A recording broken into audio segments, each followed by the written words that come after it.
Please welcome your hosts for the event, Shruti Mishra and Ritu Singh.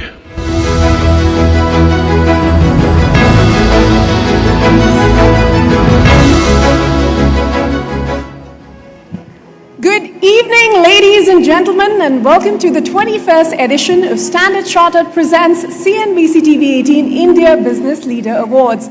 Welcome to an evening that is in many ways a reflection of India itself, ambitious, complex, and moving with remarkable speed. Well, 2026 is not just another year on the calendar, it is a milestone. India today stands among the world's largest economies. The story has changed. India is no longer arriving, India has arrived. That economy is ours. And yet, this moment isn't the destination. It is the departure point. Now, India's ascent is a result of policy continuity, demographic dividend, digital infrastructure, and above all, the decisions that were made by the leaders in this very room. So tonight, we celebrate the architects of that momentum, and tonight, we honor leaders who have helped shape this moment and who will define what comes next. Well, before we proceed, a heartfelt thank you to all our presenting partners, Standard Chartered and our associate partner, Reliance Industries Limited. On this note, I would also like to invite Shireen Bhan, Managing Editor, CNBC TV 18, to open the 21st edition of India Business Leader Awards. Ladies and gentlemen, please put your hands together for Shireen Bhan.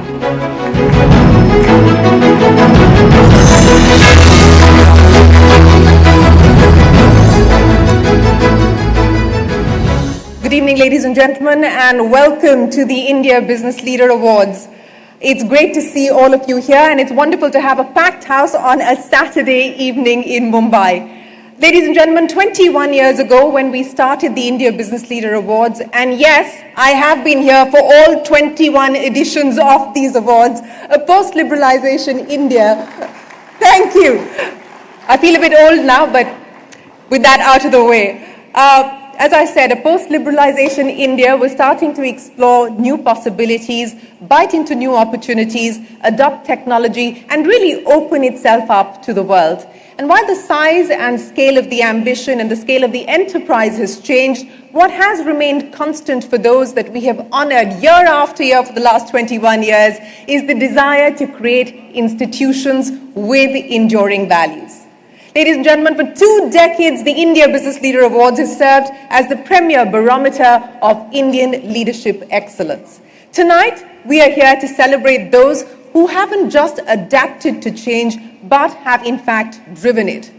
They say that when the terrain changes, you must change your map. The current business environment is being upended by geopolitics, where the rules as we know them are being tossed aside with little clarity on what is to come. The new world order or disorder is being shaped by the growing adoption of artificial intelligence, which threatens to dislocate many industries while at the same time promising higher productivity. There is palpable excitement and anxiety about the future, depending on where you find yourself on the AI curve. And while the jury is out on if AI will usher in an era of abundance or cause an existential crisis for a large majority, one thing is absolutely certain. There is no going back. And that is why the leaders that we honor today will have to embrace adaptive resilience. As they say, we cannot control the wind, but we can adjust our sails.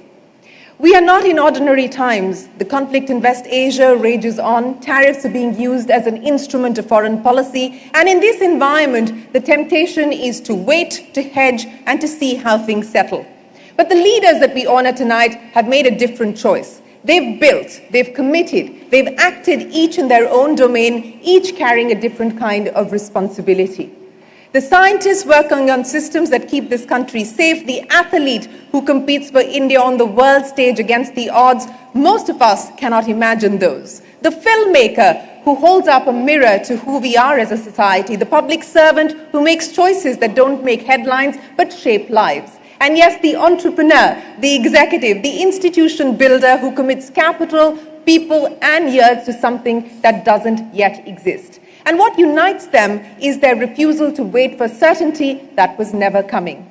As Sun Tzu said, strategy without tactics is the long road to victory. Tactics without strategy is the noise before defeat. The leaders that we honor today understand the importance of both. As do we, ladies and gentlemen. For 26 years, CNBC TV 18 has been strategic about its leadership. It hasn't happened by luck, chance, or by accident. We work tirelessly every day to build trust and to deliver excellence. We're not just the most watched business news channel, but we're also, and more importantly, the most credible, influential news brand, one that India trusts and turns to on big days like the budget, where we had an unprecedented 85% plus market share, or during the Iran war, when we've been live on our YouTube channel through many, many nights, and we've always strived to deliver on our promise of providing perspective, not panic, insight, not just information, and sense over cacophony. Roosevelt said the credit belongs to the man who's actually in the arena, whose face is marred by dust and sweat and blood, who strives valiantly, who errs, who comes short again and again, who knows the great enthusiasms, the great devotions, who spends himself in a worthy cause, who at best knows in the end the triumph of high achievement, and who at the worst, if he fails, at least fails while daring greatly. And that spirit of courage and commitment is what the India Business Leader Awards have celebrated for 21 years. And tonight, we add another chapter to this story. And before I begin with the awards this evening, a word of gratitude to our partner, Standard Chartered. Thank you for your continued trust and for your partnership in this platform that we've jointly created. And to our eminent jury, headed by Mr. Kumar Mangalam Birla, thank you for your time, for your support, and your encouragement. We truly appreciate and value it. A big round of applause to our jury for the India Business Leader Awards for its 21st edition. Welcome once again to the Standard Chartered Presents India Business Leader Awards. Thank you all for being here, and many, many congratulations to our winners. May you continue to excel, and may you continue to find success in all that you do. Ladies and gentlemen, have a wonderful evening. Thank you very much again.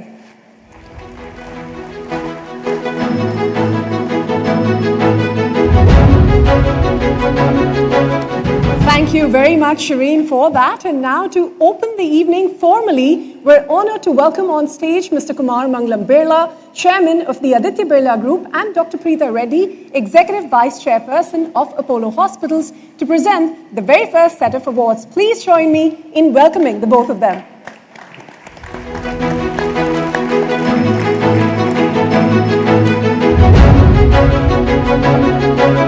Ladies and gentlemen, once again, a huge round of applause for our presenters tonight. We begin the awards with a category that reminds us what human potential truly looks like. The Special and Para Sports Leader of the Year recognizes excellence achieved through discipline and sustained performance at the highest level. And the winner in this category for 2025 is Simran Sharma, Paralympic athlete. May I request Simran to please join us on stage for her outstanding international achievements and her inspiring contribution to Indian sport. May I also request someone to please bring up a set of mics. Thank you.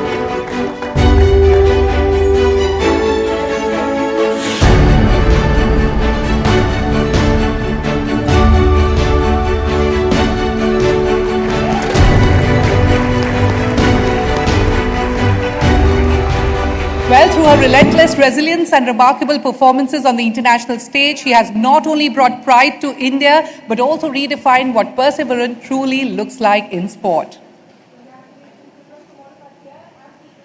Leader Awards, I want to start by asking you, what was that moment like when you stood up with the tricolor and the national anthem playing? Good evening, all of you. Thank you so much for this great award. मुझे लगता है कि as a player सबसे बड़ा सपना होता है हमारा, हम जब भी हमारा गिव अप करने का मन करता है तो हमें यही याद आता है कि तिरंगा ऊपर ले जाना है और उसमें नेशनल एंथम बजवाना है।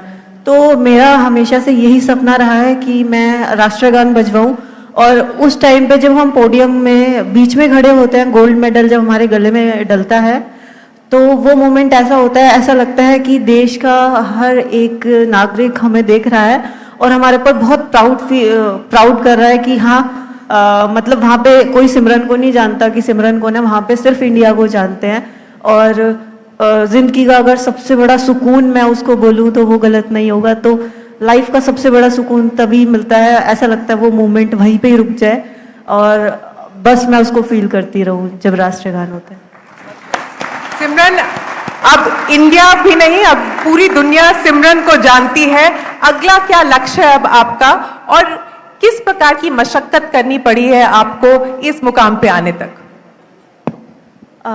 अगला अभी एशियन गेम्स हैं, देन LA ओलंपिक, तो अभी हम उसी की ट्रेनिंग कर रहे हैं। और मैं एक बहुत छोटे से गांव से आती हूँ और मैंने शादी के बाद गेम शुरू करा था जो कि मेरे हस्बैंड ने कराया था और मेरे हस्बैंड ही मेरे कोच हैं। तो मैं उस जगह से आई हूँ जहाँ पे लड़कियों को बाहर नहीं निकलने दिया जाता और मेरे को बोला था शादी के बाद कि तुम घूंघट कर लो और मेरे हस्बैंड ने आके बोला था कि नहीं, ये घूंघट नहीं करेगी, जिस दिन आप इसको टीवी में देखोगे उस दिन आप इसके ऊपर प्राउड करोगे। और मैं बहुत प्राउड के साथ बोलती हूँ कि एक आदमी ने मुझे यहाँ तक पहुँचा दिया।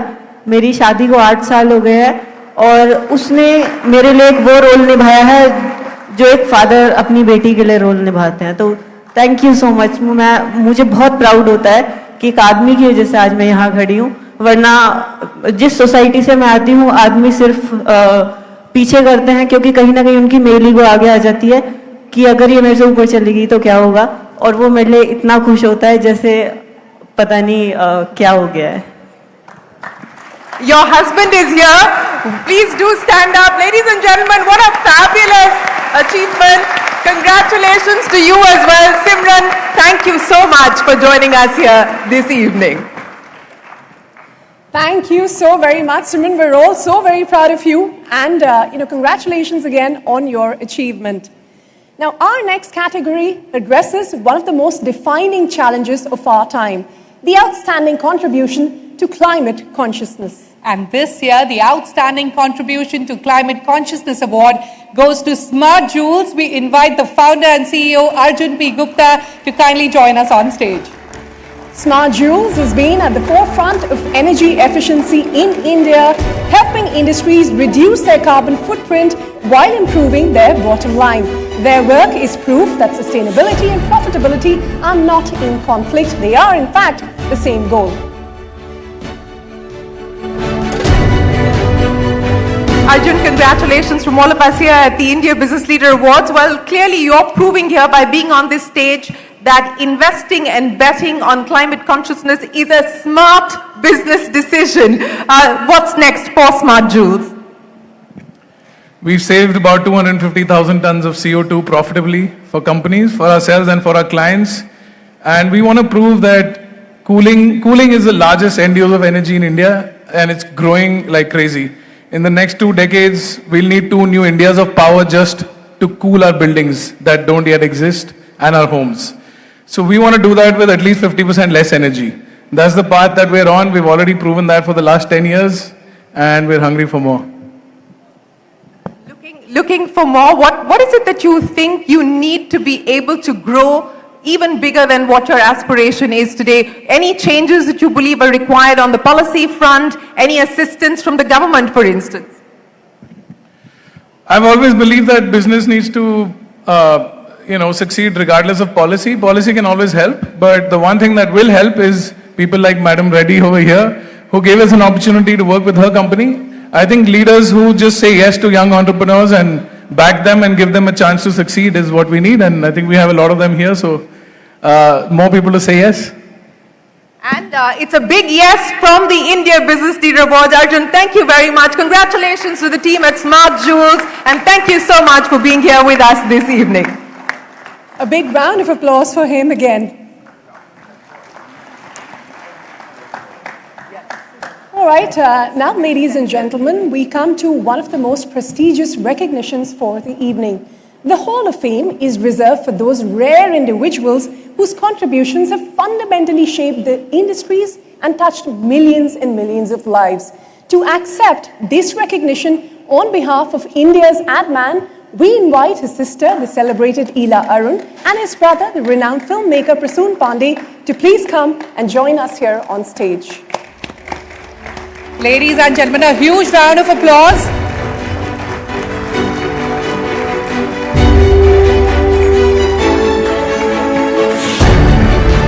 Tonight, we induct a creative genius who changed the language of advertising in India. Piyush Pandey was a visionary storyteller who gave India some of its most memorable emotions, moments and cultural touchstones. From Mile Sur Mera Tumhara to countless brand stories that became part of our lives, his work celebrated India and Indians. The IBLA Hall of Fame posthumously honors Piyush Pandey.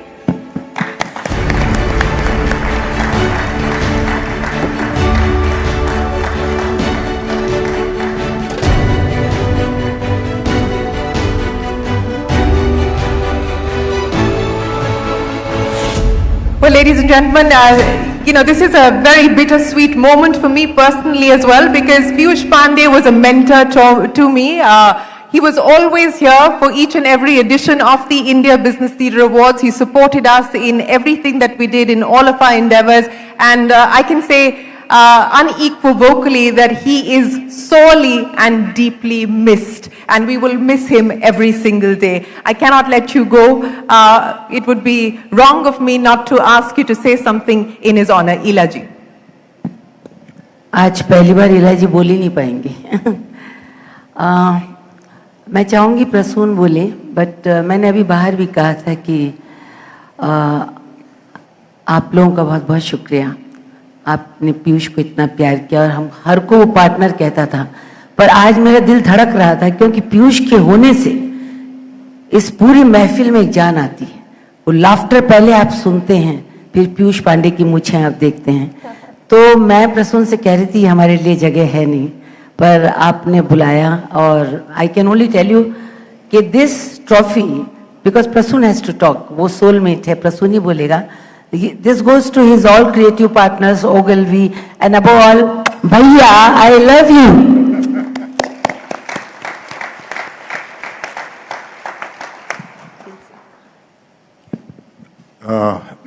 This stuff.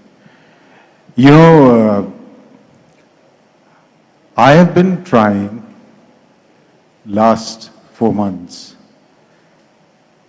to try and understand what made Piyush matter to so many so deeply.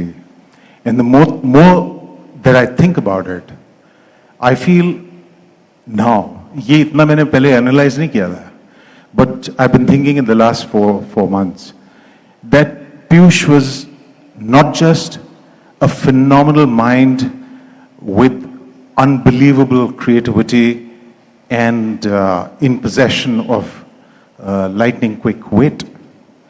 Those were only, that was just one aspect of his incredible personality.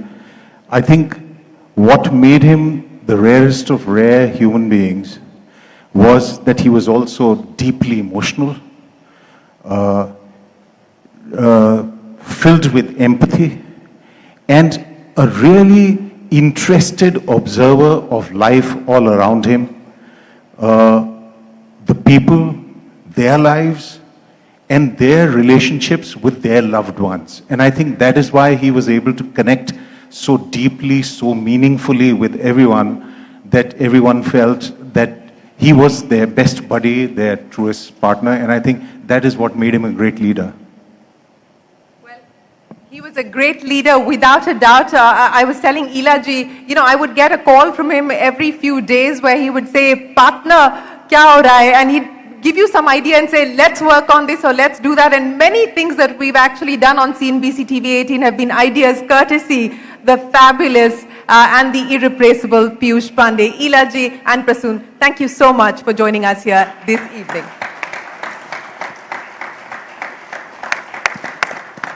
What an extraordinary legacy Mr. Pandey leaves behind, an irreplaceable void, but his ideas, stories, and the spirit of creativity will continue to inspire us for generations to come.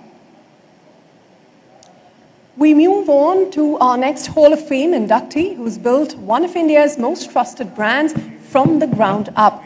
TT Jagannathan, the Chairman Emeritus of TTK Prestige, transformed Indian kitchens through innovation, quality, and an unwavering focus on customer needs. To accept this recognition, we invite his son, TT Mukund, along with the MD and CEO of TTK Prestige, Venkatesh Vijayaraghavan, to please come here and join us on stage.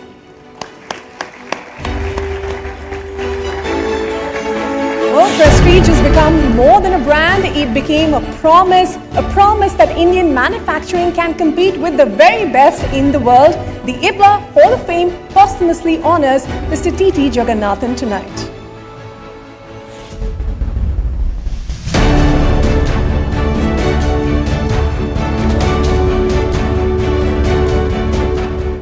Ladies and gentlemen, it is a proud moment for us to present the Hall of Fame Awards. You know, this story is special for many, many reasons. It's not just what he did with the pressure cooker. I mean, it's almost unthinkable to imagine the pressure cooker without that tagline, "Jo biwi se kare pyar, wo prestige se kaise kare inkar." But what was even more fabulous was the fact that he decided not to patent that so that it could become something that more companies decide to take forward, because he believed that that was truly work that was required in India. But not just that, he was a man who believed in living life for not just his shareholders, but for society and stakeholders at large. Mukund, let me start by asking you, the biggest learning from your dad.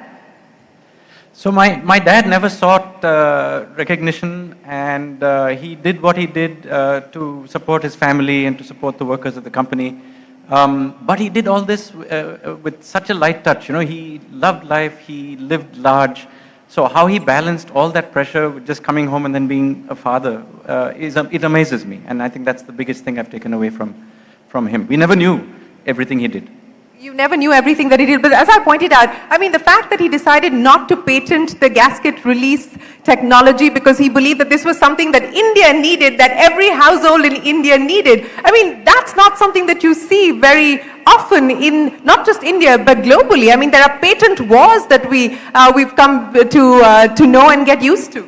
So again, this is a story, it's amazing that people are now talking about this. This happened so many decades ago, and then it's come back to light. I think it's very, it's beautiful for us to see that this action that my father took all this time ago is being recognized now. But that's who he was. He thought about others. He never thought about himself. And it really speaks to what his values were. Well, let's also talk about the company, and let me come across to you because, to honor his legacy is also going to mean that you take this company to greater heights. What's next now as far as TTK is concerned? I think Prestige has been a great brand. I was just telling 75 years plus of Prestige brand. 75 years, ladies and gentlemen. I mean, that does deserve a round of applause. As we said, we're honoring institution builders here, and one of them, of course, is the Prestige story. And you will see this even more relevant, probably 100 more years to come. 100 more years to come. I have to ask you, the big story that we've seen capturing headlines in Mindspace, induction cookers, induction stoves flying off the shelf. Are you out of supply already? Yeah, we are out of supply, but hope to bring back the supply soon enough. And are you adding capacity anytime soon? Yeah, yes, we're doing that now. Yes, yes. So, if I were to ask you what the next 5, not 100, but at least what the next 5 or 10 years would look like in terms of the aspiration, the ambition of the company? We want to make Indian kitchens much smarter. I think that journey is something that we've seen. Indian homes are getting premiumized. Indian homes are becoming smarter. I think Prestige was going to lead that way, and we will continue to be leaders. AI in the kitchen? Of course, yes. What can we expect? Right now, you could see probably YouTube in your chimneys to start with, but there's a lot more of AI that's going to happen. Lot more of AI. AI combined with EI, emotional intelligence. AI combined with emotional intelligence. Mukund, before I let you go, the one thing that your dad always told you that would be helpful to other entrepreneurs who are looking to scale up their business. So he really showed us by example that you jump into the deep end and figure it out, and you fail 10 times, but you still rise up at the end. And we saw him doing that, and I've taken that away from him. I'm sure that the next generation of entrepreneurs will see that as well. Well Certainly something for the next generation of entrepreneurs to take away from. Mukund, thank you very much. Thank you to the team at TTK for joining us today. Appreciate you joining us here this evening. Ladies and gentlemen, a big round of applause for the team at TTK as we honor TT Jagannathan with the Hall of Fame Award. Many Huge. congratulations. Yeah. To the winners, yes. Moving on, entertainment has the power to move us, to make us think, to stay with us long after the credits roll. The Entertainment Leader of the Year recognizes someone who has created work that transcends the screen. This year, the Entertainment Leader of the Year award goes to Rishabh Shetty, actor and director. Let's welcome him onto the stage with a huge round of applause.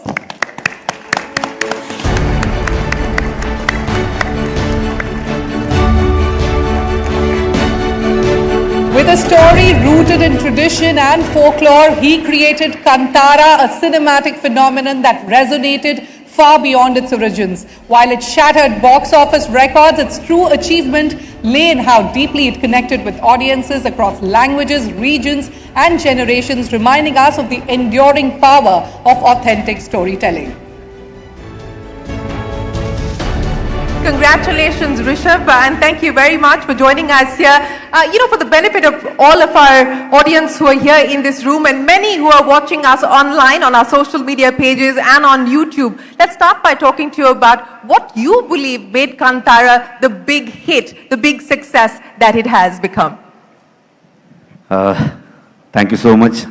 Thanks for this recognition.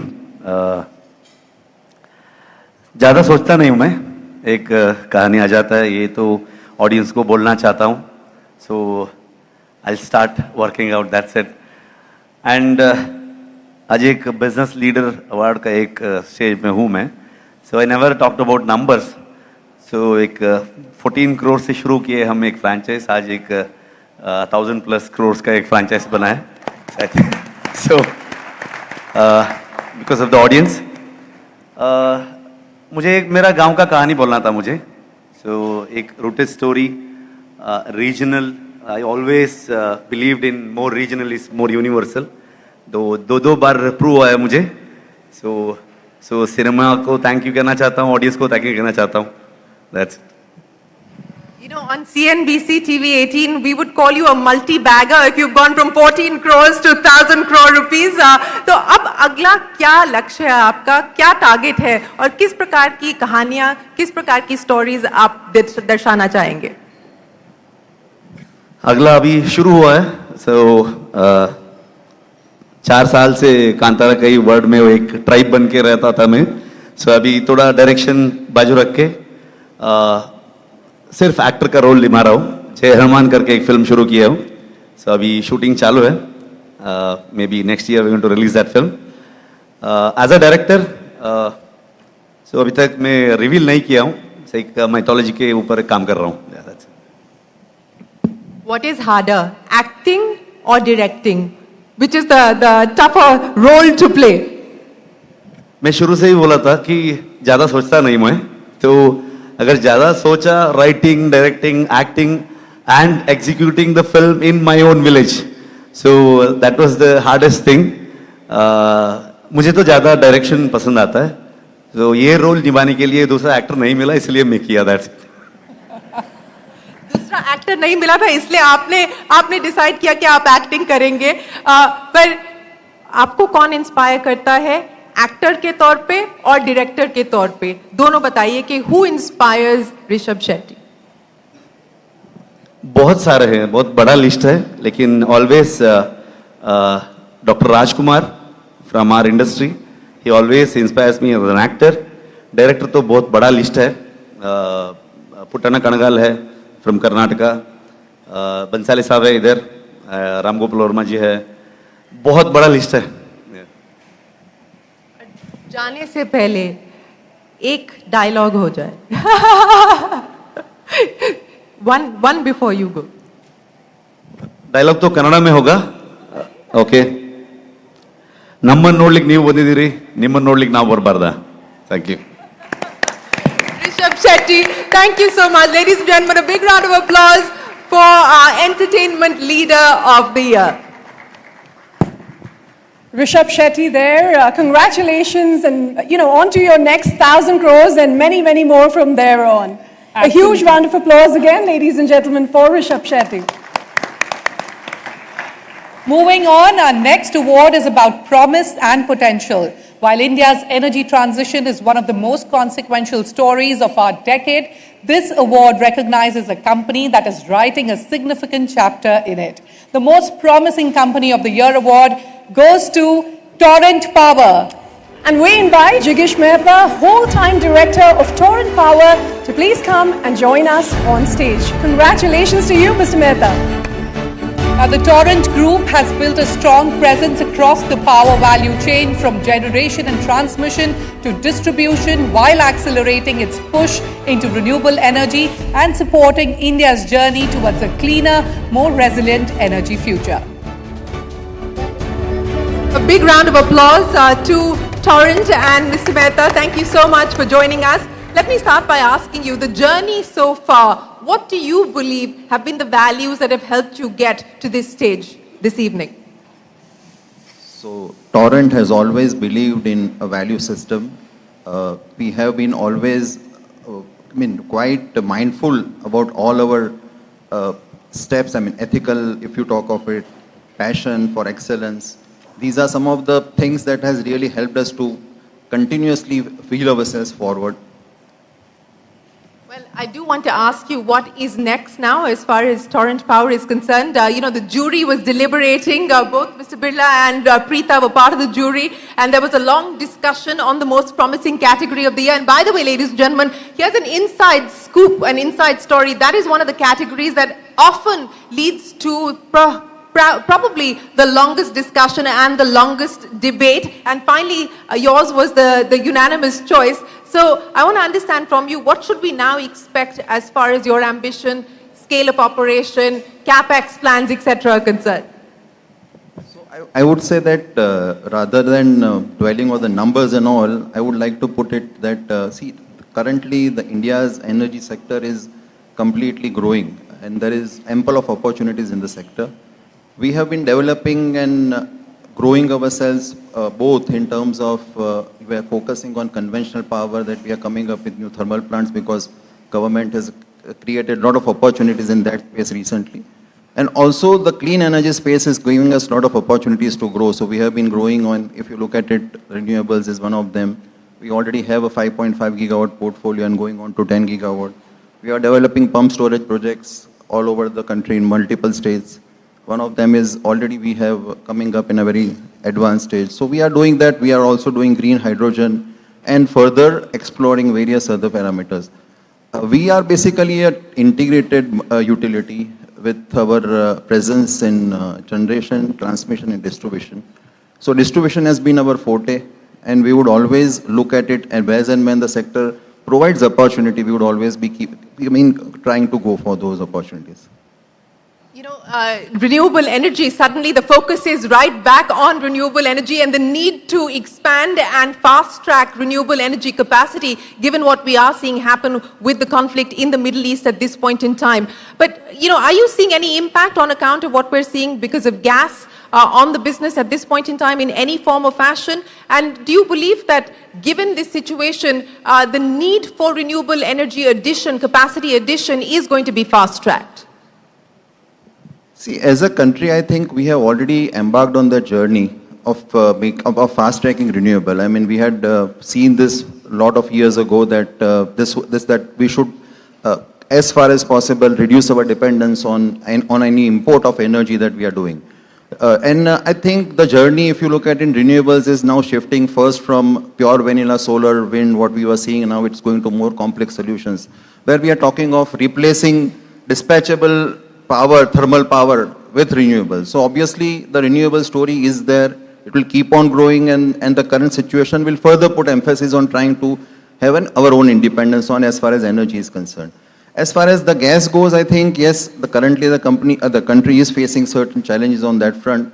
So how we are able to, how the situation opens up, because if we look at it overall after the Russia-Ukraine thing, or the war which was there, gas situation at that time was quite critical. the world was moving again back to surplus or was balancing out and then moving to surplus. And now again we are seeing this disruption. One needs to see that how this disruption goes along. So let's see how it happens. But yes, it's going to be challenging. Yes, of course, this is a developing story and we've been trying to track that even as the awards continue here. What is the rallying cry within the organization? What do you tell your employees, your colleagues to keep them motivated? What is the mantra for continued success for institution building? So I think, we at Torrent has always we are that way quite blessed because we are having, most of our employees have a very, very long tenure with us. And they have been with us for many years. So probably I think it's overall the value system of the company, which basically helps us to keep those with us. And we have, over the years, we have seen them, that they have been quite useful in our overall growth that we have been embarking upon. Well, Mr. Mehta, wish you and Torrent the very best of luck. Ladies and gentlemen, the most promising company of the year, many, many thanks for joining us here this evening. I think we can have a bigger round of applause for one of our big winners for the night. Thank you very much and congratulations to you and your team. On that note, Dr. Reddy, I'll request you, thank you for presenting this set of awards and ask you to take your seat. Mr. Birla, if you could stay on, and we'd invite Ms. Arundhati Bhattacharya, the CEO and Chairperson of Salesforce India, to come join us here on stage to present the next set of awards. A huge round of applause for Arundhati Bhattacharya, ladies and gentlemen. Moving on, we now take a moment to remember and honor a remarkable leader who left us too soon. Anupam T. Nupuri was Senior Partner Emeritus at McKinsey & Company, a position that barely captures the impact he had on countless organizations and individuals. To celebrate his life and accept this tribute on his behalf, we invite Dr. Geeti Bhagat, his cousin, to present us and join us on stage. He was a mentor, a visionary, a believer in the power of purpose-driven leadership. We honor his legacy tonight as he lives on in the work that he championed and the people that he inspired. Ladies and gentlemen, in memoriam, Tinu Puri, who really set up McKinsey in India. Didi, thank you so much for joining us. Let me hand the microphone across to you if you'd like to say a few words in his honor. Interestingly, not just in his honor, because I asked myself what Tinu would have asked me to say. Given that this is a posthumous award, I think he would have said, this award is not really for me. This award is for those who have high ethics, who inspire the people around them, and who look to solve problems. By the way, he didn't just look to solve problems, he was a man who looked for problems. He would really go to businesses, companies, and say, let's figure out what these problems are. And then he would go in and let us discuss and debate how to solve those. He loved problems, didn't run away from them. And I think that was very inspiring. And I am sure that this award, which is for those qualities, is going to stay with all of us. Thank you, CNBC. Thank you very much, Geeti. And here's to more problem solvers. And in honor of Tinu Puri, thank you so much for joining us here and accepting this tribute from all of us here. Thank you very, very much. Ladies and gentlemen, a big round of applause. We now honor the memory of another remarkable leader, Sanjay Kapoor, Chairman Emeritus of Sona Comstar. To accept this tribute on his behalf, we invite his wife, Priya Sachdev, to please join us on stage. Under his stewardship, Sona Comstar became a powerhouse in automotive components, setting new standards in innovation and in quality. Sanjay's entrepreneurial vision and commitment to excellence have left a lasting legacy in India's manufacturing sector. Priya, it's wonderful to have you here. Sanjay was also somebody that has been part of many of our CNBC TV 18 awards. He's been on Young Turks going back many, many years. So, it is, as I said, a bittersweet moment. Thank you so much for being here with us this evening. And let me hand the microphone across to you. Thank you, Shireen. It's an honor to be here. I'll actually like to ask Vivek Singh, our CEO, to also join me on stage. Vivek, please come. I made a few notes to honor my husband today. It's unfortunate he left us too soon, but he definitely had a very personal and close relationship with the CNBC team. Good evening. Thank you for this honor in memory of my late husband, Sanjay Kapoor. Sanjay was an architect of the world he built and the future he imagined. A visionary in the truest sense. He believed deeply in the power of Indian enterprise, and even more strongly in building institutions that would endure any one individual. The journey of Sona Comstar reflects that belief. His vision, his determination, and his confidence in what the Indian mobility industry could achieve. For our family, this recognition holds deep meaning, not only because it remembers what he achieved, but because it reminds us of the responsibility that comes with carrying a life's work forward. I stand here today with that responsibility very much in my heart, to honor the values he lived by and to ensure that the journey he began continues with the same conviction and integrity. On behalf of our family and the teams at Sona Comstar and everyone who had the privilege of working alongside him, thank you. Thank you, CNBC TV 18 and the IBLA jury for remembering Sanjay and for celebrating his extraordinary legacy. I would also like to thank Pia and Vivek for being here today. Pia is Sanjay's oldest childhood friend, and Vivek Singh, the CEO of Sona Comstar. Sanjay was always present for all your milestones and awards, and I know he would be deeply appreciative for your presence and support this evening. And if he was here tonight, I believe he would simply remind us of one thing: to always stay in motion. Thank you. And I'd like Vivek to say a few words. So I'm obviously not prepared for this. It's still hard. They say time heals all these wounds, but it still hasn't really healed. 5 years, when we started working in this company, we were near bankruptcy. We were a few weeks away from bankruptcy, pretty much. Then Sanjay led from the front. 4 years, he took it forward. From 2019, I've been trying to build upon that legacy. But it still hurts that he left right in the middle of it, right when we were actually getting to enjoy ourselves. But what he has built endures, the values endure, the hunt for technology and that obsession for building an Indian engineering company that the world can be proud of, that endures. And that's how we want to remember him. Thank you. And Vivek, thank you very much for joining us here this evening, and thank you for the wonderful words that you shared with us. Thank you very much. Ladies and gentlemen, a big round of applause for Sanjay Kapoor.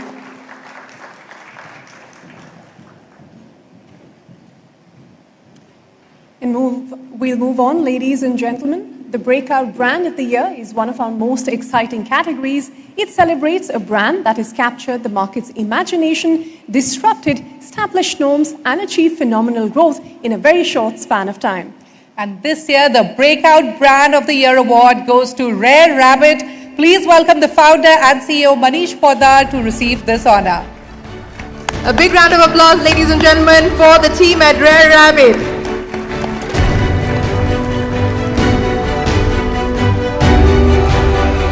In just 10 years, Rare Rabbit has built an entire fashion ecosystem under the House of Rare, men's, women's, kids and footwear, with over 1,200 points of sale and 200 premium standalone stores across the country. A homegrown label that has achieved what very few Indian fashion brands have managed at this scale.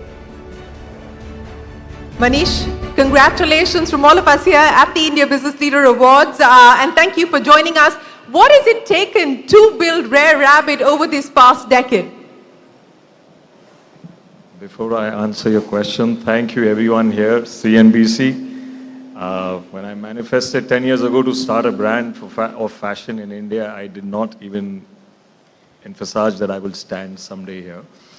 I would like to take this opportunity to tell Sir that manifestation has been so kind to me that my father on his dying bed spoke about you. And he said, काम करो, बड़ो एक दिन आएगा कि बिरला जी से award लोगे. And I cannot tell you what are the odds that I am standing in front of his family with him by my side and my father above and my wife, the CEO of my life, who is watching me. And you cannot even imagine why and how. It is unbelievable. And yeah, I think I don't mind giving this award back to him. So it just goes as a channel. नहीं मैं आपसे बाद में ले भी लूँगा ताकि आपके हाथ से मिल जाए. So it is overwhelming. I submit this day to the word design. The sports lady who got an award, the energy people here, the business plans that we make, it's everything about design. We design the day, we design the year, we design a quarter, I seldomly design clothes, collars, garments, and prints and artworks, stores. The country has been the kindest country and the most opportunity-giving country to me, which has led me to, get accepted by such a large size of our economy and our people. They have accepted us in the last 10 years. CNBC is 21 years old. I'm exactly half of... No, 21, yeah, this award. And I'm 10 and a half, just half of CNBC. And it's been a great journey. I submit everybody around us to follow one thing is design in everything that you do. It's a great place you've designed here as well. Congratulations again, Manish. Are you designing your way to the Lal Street anytime soon? Equity markets, listing an IPO anytime soon? As one of the actors, directors, he says, मैं ज़्यादा सोचता नहीं हूँ. So my agenda is at the moment polyester yarn and where is the pricing going to go? IPO के लिए कोई consultant आएंगे, हमको समझाएंगे तब हम समझेंगे. But yeah, my team, I would look at the markets only when my team is ready, and my team is very rare of the industry, all handpicked, all self-made, all first-time builders, and I'm sure they are enjoying this evening. I'm taking it on behest of them, the rare team that we have. Thank you very much. Ladies and gentlemen, a big round of applause to Rare Rabbit for the breakout brand of the year. and the power of manifestation, very, very visible here live on stage this evening. Absolutely, yeah. Well, up next, the Lifetime Achievement Award is perhaps our most significant recognition of the night. It honors a career of excellence, a lifetime of impact, and a legacy that is going to inspire generations to come.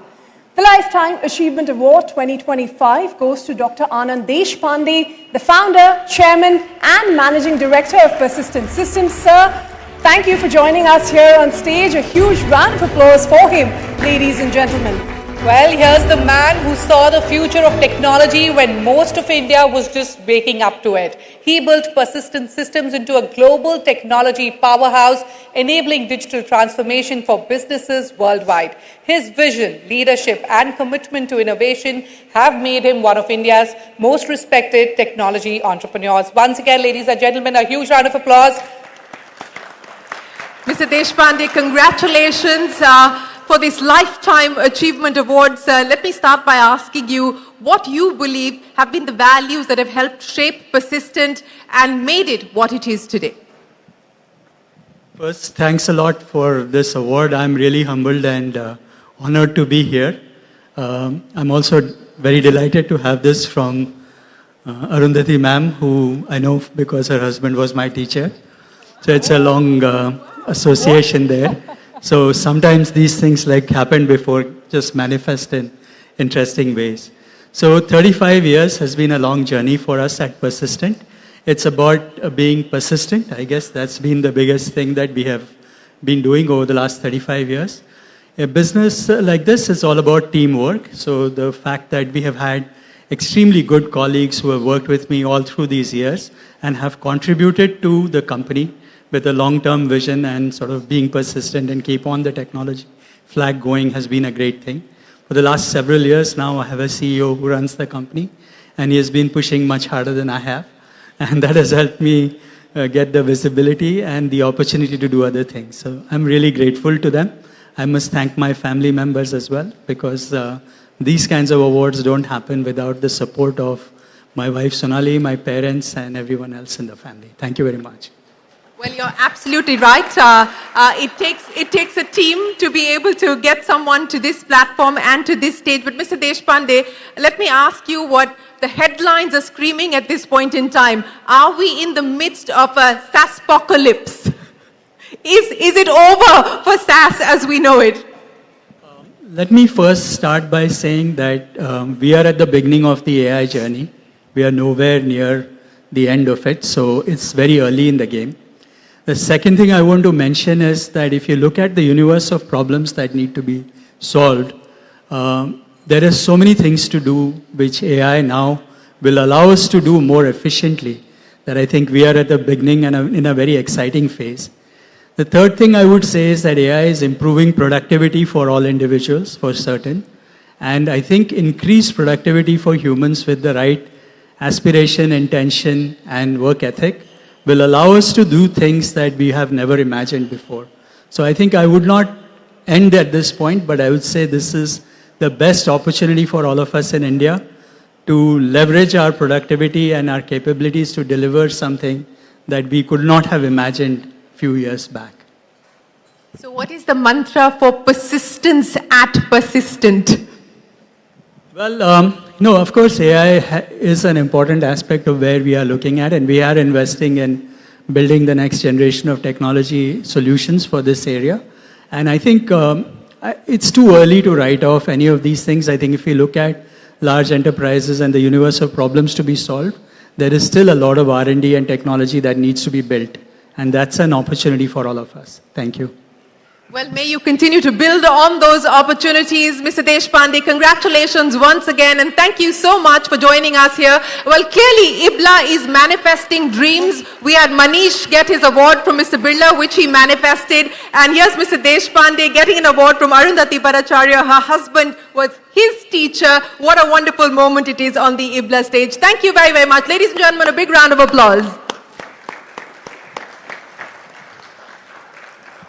Well, true public service often happens away from the spotlight in laboratories and testing ranges where dedicated scientists and engineers work tirelessly for national security and sovereignty.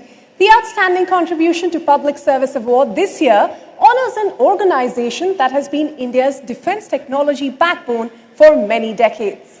The Outstanding Contribution to Public Service Award goes to Team DRDO, the Defense Research and Development Organization. We welcome Dr. Prateek Kishore, Distinguished Scientist and Director General, Armament and Combat Engineering, to accept this honor on behalf of every scientist and engineer who serves in silence. For over 6 decades, DRDO has driven India's indigenous defense capabilities, developing everything from advanced missile systems to next-generation combat technologies. Thank you for your service to the nation. Congratulations to the team at DRDO, sir. What an absolute honor to have you here with us. Take us through what keeps DRDO moving. What is the leadership in action mantra at DRDO to deliver excellence day after day? First of all, thank you very much for this award. I'll just summarize it. We are looking for self-reliance in critical defense technologies and aiming towards and contributing towards the Viksit Bharat 2047 goal of the Government of India. What next, sir? What is DRDO focusing on? We have to be alive to the challenges that are coming forth in the evolving technology spectrum, as well as the way the technology is being employed for the defense purposes. I'll rather leave it at that, and let us focus on our work and contribute towards that. Well, the scientists are working in silence, and you can see exactly that. Thank you very, very much, sir, for joining us, and congratulations to the team at DRDO once again for the outstanding contribution that you're making to public service. A big round of applause, ladies and gentlemen. Thank you very much for being here. I'll also like to welcome here to the India Business Leader Awards platform, Mr. Jay Shah. Thank you very, very much, sir, for joining us here this evening. Also, a very special guest, Gautam Gambhir in the house. Ladies and gentlemen, they're back from that historic victory. A big round of applause to Gautam Gambhir and, of course, to Jay Shah. And you'll see them in just a moment. But let me also take this moment to welcome other leaders who are here with us. May I request Mr. Birla and Ms. Bhattacharya to take your seats. We will have you back shortly. Let me take this moment, since this is a conversation about leadership, it's a conversation about excellence, it's a conversation about design in action, in motion. We've got with us the Global CEO of Ferrari, who's here with us at the CNBC TV 18 India Business Leader Awards. So let me come across to you, sir, a big round of applause, the Global CEO of Ferrari right here with us. Thank you very much for joining us. What does it take to keep Ferrari motion in excellence day after day?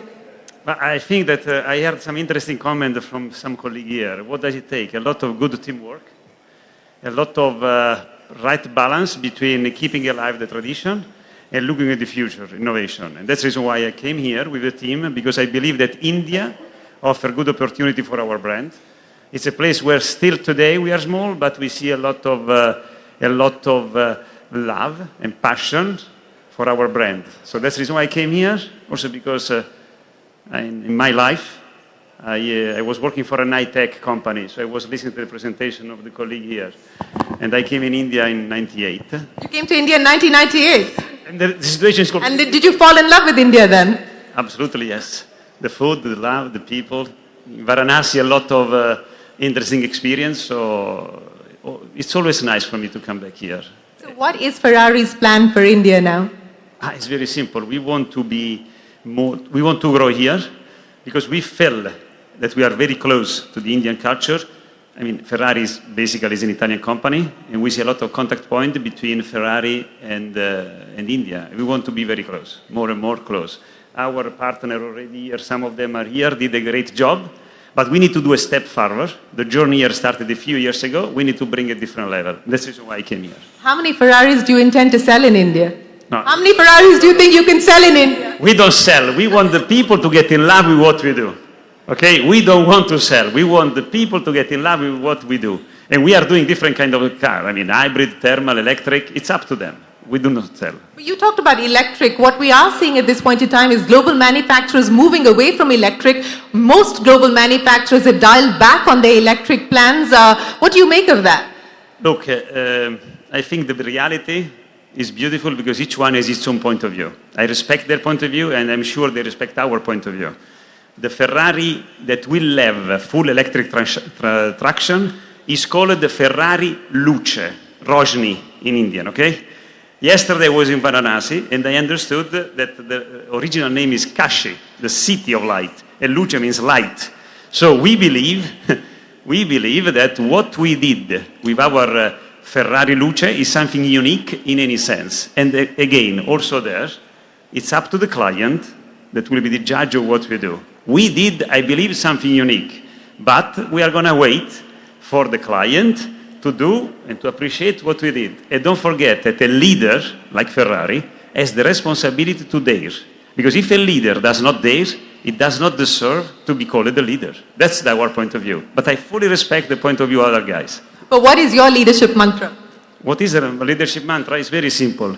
Learn from everyone, everywhere, because so far I never met a person so ignorant I couldn't learn anything. In these 3 years, there is one thing that I learned a lot that is a good representation of the purpose of our company. And you say, Hoga, kaise, nahi. I think this is... That does deserve a big round of applause. Hoga, kaise, nahi. It's very nice because we say in English, we say we audaciously redefine the limit of possible. But Hoga Kaise Nahi, I discovered yesterday, I think is much shorter, is better, more effective. So this is what I learned in this trip here. Hoga kaise nahi. Thank you very, very much, ladies and gentlemen, the global CEO of Ferrari. Let me get a comment here from Anisha and from Mr. Sehgal as well. Hoga kaise nahi, Anish. How do you respond to that comment, and what do you do with that? Is that something that you drive within the company as well, the hoga kaise nahi style? Shireen, India has been driving that now. India is on the global stage, and you see many Indian companies like Mahindra on the global stage competing with everyone in the world and delivering world-class products. And deliver world-class products. Do you have a rallying cry like hoga kaise nahi to the team? Our rallying cry is think big, do less to focus on what you need to do and execute flawlessly. Flawlessly. I know Mr. Sehgal has many rallying cries, including one saying, "Don't do an MBA." But outside of that, Mr. Sehgal, hoga kaise nahi? What is your response to that? He's got the knowledge absolutely in mind. But Motherson, we say we're a not yet company. Means if you tell me, are you making this? I say not yet, means I will make it. So I'm kind of same boat with him. Same boat with him. But many people don't know this, and some in this room particularly do know this, but many in the general public may not necessarily know how global Motherson is, and you'll see Mr. Sehgal on stage in just a second. But what does it take to take an Indian brand truly global? Imagination. And I think Einstein said, imagination is more important than knowledge. So once you have that, go for it. Go for it. Imagination, stay curious and go for it. Mr. Sehgal, thank you very much. Ladies and gentlemen, on that note, I'd also like to welcome the Honorable Commerce Minister, Mr. Piyush Goyal. Thank you very, very much, sir, for joining us here this evening. I'd also like to welcome Mrs. Seema Goyal. Thank you very much, Mrs. Goyal, for joining us here this evening. Appreciate both of you joining us here. We've also got the man who's getting ready for his big IPO, Ashish Kumar Chauhan from the National Stock Exchange here with us. Thank you very much, Ashish ji, for joining us. Sir, appreciate you joining us here today. Thank you so much. Thank you very much, Shireen, for taking us through that conversation, and a very warm welcome again to some of the guests who've joined us, and Minister Goyal as well. Thank you very much for joining us here today. Ladies and gentlemen, moving on, let's move on to our next category, which is the Outstanding Sports category. The Contribution to Sports award, which recognizes leadership in the category. Absolutely. This award recognizes leadership that has shaped the game itself. Sport at its highest level is not just about what happens on the field. It is about the vision, the governance, and the institutional strength that make those moments possible. Well, ladies and gentlemen, it is our proud privilege to honor at the India Business Leader Awards for the second time the outstanding contribution to the cause of sport, not just in India but globally, Jay Shah. Thank you very, very much, sir, for joining us here this evening. There are moments in sport when belief comes before the victory. Moments when someone calls it before the world sees it happen. When Jay Shah said India would lift the T20 World Cup, it wasn't just confidence, it was conviction. Surya भी इधर बैठा है, हार्दिक भी इधर बैठा है, और फरवरी में क्या है आपको मालूम है? मेरे को पूरा भरोसा है कि सूर्या वो सेम काम अहमदाबाद में भी करेगा और हरमन वो सेम काम लॉर्ड्स में भी करेगी. A belief not just in a team, but in the future of the game. As he stepped into a defining role at the International Cricket Council, Jay Shah has helped shape a new chapter for world cricket. One driven by growth, opportunity, and inclusion. Championing historic steps like gender parity in fees, in prize money, and facilities, expanding the global stage for women's cricket. हमने बहुत सारे decision लिए और बहुत सारे मुकाम भी पाए, जिसमें हमने डोमेस्टिक स्ट्रक्चर को स्ट्रेंथन किया, हमने पे पैरिटी किया, हमने WPL का लॉन्चिंग किया, हमने नेशनल क्रिकेट एकेडमी बनाई जिसमें 20 लाख स्क्वायर फीट कंस्ट्रक्शन है, जिसमें सारी फैसिलिटी है। He strengthened the foundations of the sport across nations. At India Business Leader Awards, we celebrate a leader shaping the future of cricket and a triumph that will be remembered for generations. Ladies and gentlemen, may I please request our Honourable Commerce Minister, Mr. Piyush Goyal, to please join us up on stage and do the honours, sir. Thank you very much for joining us here at the India Business Leader Awards.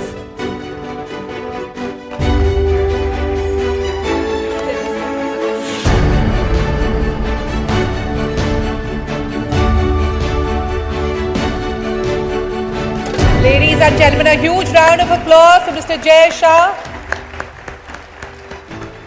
Mr. Shah, please, the podium is all yours, sir.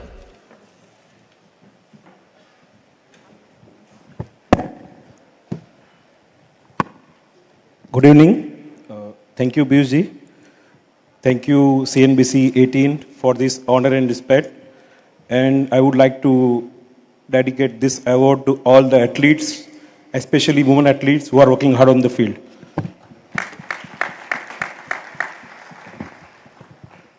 सबसे पहले सूर्या, गौती भाई और सारे team India के player, मैं आप सबको बहुत बहुत बधाई देना चाहता हूं।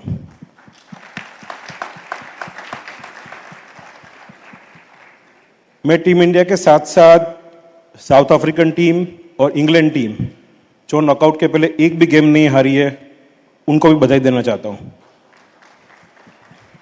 And finally finalist New Zealand cricket team, the way they perform, the way they work hard on the field, congratulations to them as well. वैसे तो मैं सार्वजनिक मंच में ज़्यादा जाता नहीं हूँ, लेकिन राहुल भाई हर बार मेरे को कुछ ना कुछ कारण से बुला लेते हैं। 2019 जब मैंने BCCI ज्वाइन किया और 2019 से 2026 ये 7 साल में टीम इंडिया ने 2 under-19 mains world cup, 2 under-19 women's world cup, 2 बार रनर्स अप WTC फाइनल में, 1 बार रनर्स अप ODI में, 2 बार कंसेक्यूटिव T20 में चैंपियनशिप और 2025 में चैंपियंस ट्रॉफी। ये बहुत बड़ी चीज़ है, आप सबको बहुत बहुत बधाई उसके लिए।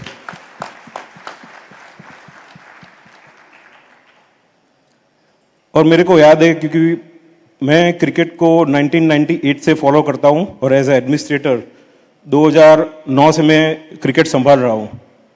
जैसे एक टाइम पे ऑस्ट्रेलिया का टाइम था कि ऑस्ट्रेलिया मतलब जीत, ऐसे टीम इंडिया मतलब जीत, ऐसा आज हो गया है।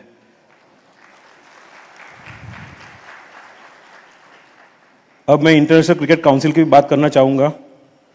ये ICC का वर्ल्ड कप इतना इम्पोर्टेंट था क्योंकि बहुत लोग ICC का वर्ल्ड कप चालू करने से पहले चर्चा कर रहे थे ये टीम खेलेगी कि नहीं खेलेगी, वर्ल्ड कप कैसे होगा। लेकिन ऐसे ICC का अध्यक्ष मैं आपको बताना चाहता हूँ कि ऑर्गेनाइजेशन से बड़ी कोई चीज़ नहीं होती है, कोई एक टीम से ऑर्गेनाइजेशन नहीं बनती है, सारी टीम मिला के ऑर्गेनाइजेशन बनती है। और आप सब जानते हो कि व्यूअरशिप में भी इस बार वर्ल्ड कप ने सारे रिकॉर्ड तोड़ दिए।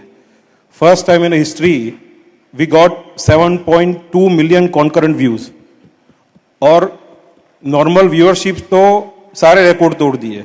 इसलिए ये वर्ल्ड कप बहुत महत्वपूर्ण साबित हुआ।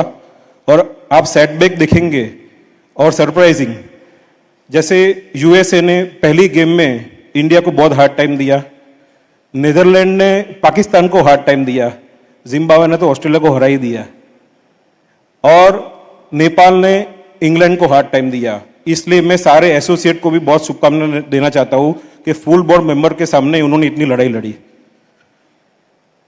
मैं फिर से गौतम भाई, सूर्या और ये मंच के माध्यम से सारी टीम को एक संदेश देना चाहता हूं क्योंकि ये मेरे 17वां साल है एडमिनिस्ट्रेटर के नाते।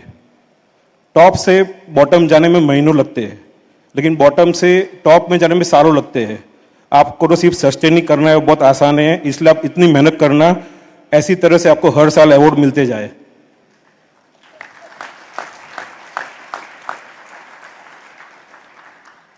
और जब मैं बीसीसीआई में था तब मैंने 2028 के ओलंपिक तक प्लानिंग की थी, लेकिन सूर्या मैं भी चला गया, मैं आईसीसी में आया, मेरी जगह बीसीसीआई में और लोग आए। आप सबको मिलके 2030 की भी तैयारी करनी है, 2032 की भी तैयारी करनी है, 2036 कहाँ आने वाला आपको मालूम है, उसकी भी तैयारी करनी है।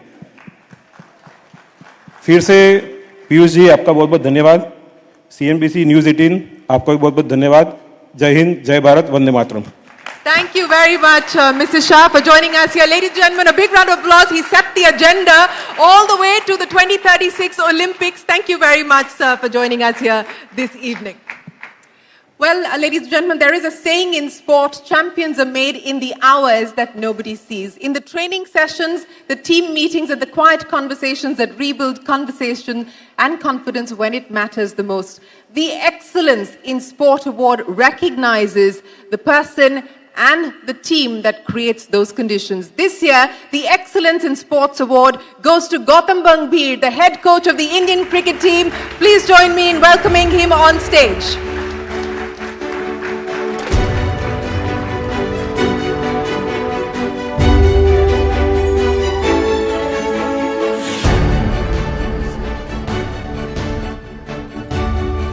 Congratulations, Gautam. The mic is all yours.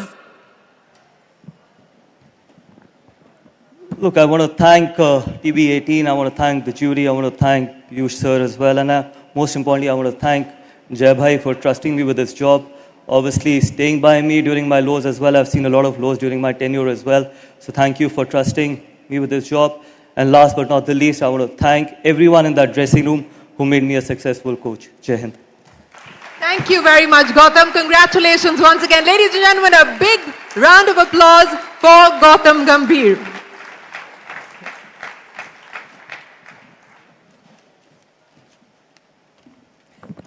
Thank you. Thanks so very much, Shireen. The Sports Leader of the Year honors someone who has defined what it means to lead in sport, not just through results, but through the way they play, the way they carry themselves, and the way they inspire others to be even better. The Sports Leader of the Year award goes to Surya Kumar Yadav, captain of the Indian T20 cricket team. 360 degrees with the bat, ladies and gentlemen. Please welcome Surya Kumar Yadav with a huge round of applause. Unflappable with the armband, and 6 days ago a World Cup winning captain in front of his home crowd. There is nobody quite like him in the world of cricket right now. Sky 360 degrees on the field, but let's get a full picture of it too. Over to you, Shireen. Thank you very much. I have to tell, yes, please. I have to tell you that there is a lot of very envious people in this room and those watching us online that I'm getting to do this interview with you, Sky. So congratulations once again. But let me start by asking you, at the start of the World Cup, what was the feeling? What were you telling the team? What was going on in the dressing room, especially on the final day? Obviously, we were very, very happy as we got to know that this event is going to be in India. We were very happy, at the same time nervous as well. If there's no pressure, we are not nervous, there won't be any fun in playing this sport. But as soon as we got to know that it's going to happen in India, everyone was excited, dressing room was happy. Yes, there was pressure, but then I think the dressing room was very, very happy that we're going to play in India. What is the captaincy mantra? What is your leadership style as a captain? You're a 360-degree player, but what is it that you believe is your true mantra for success and strength?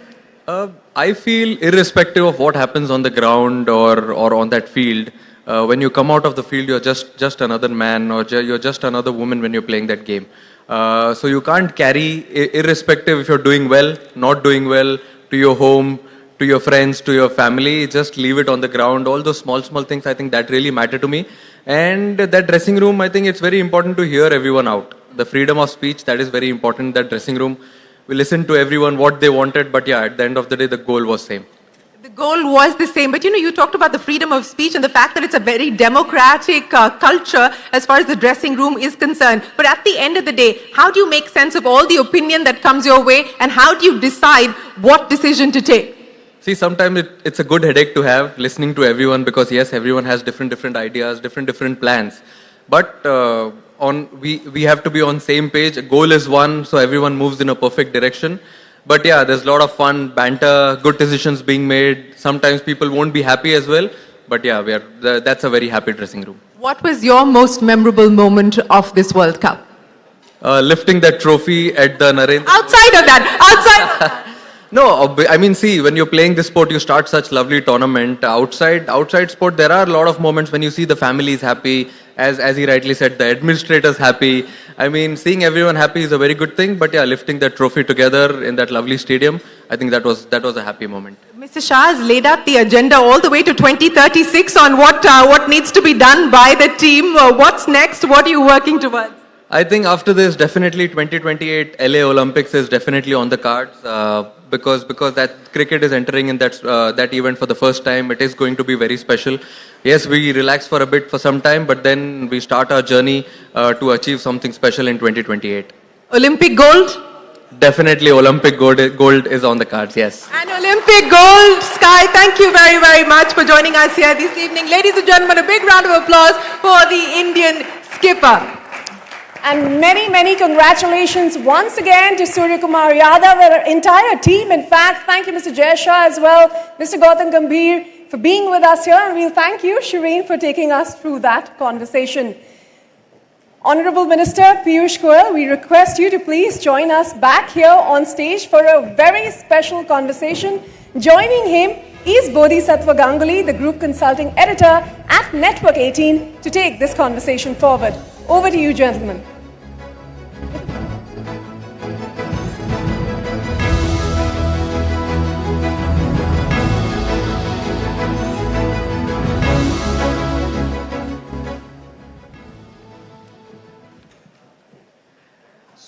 So Piyush ji, welcome once again to the CNBC TV18 Business Leaders Awards.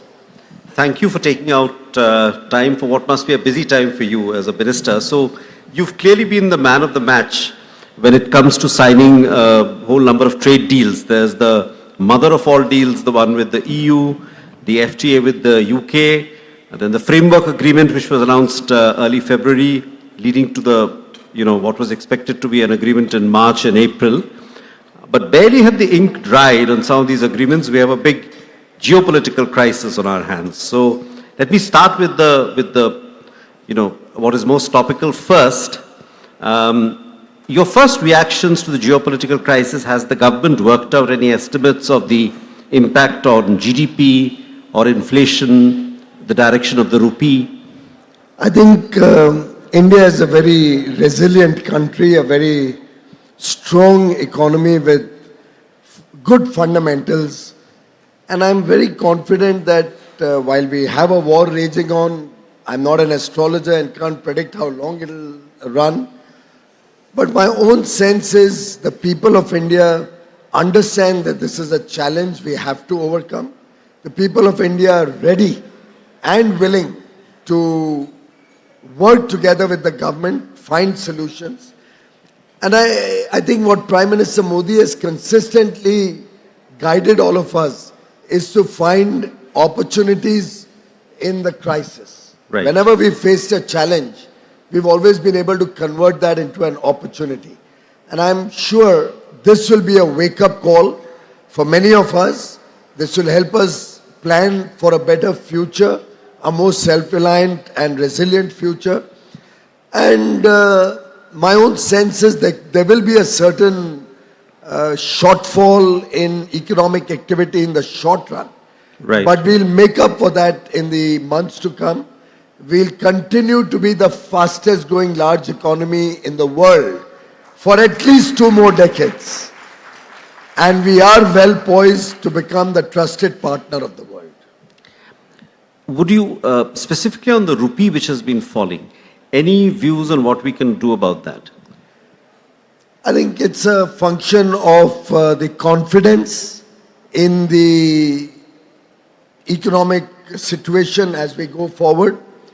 We've certainly seen that investments in any period of time, when there is a conflict or a war, usually look for safe haven.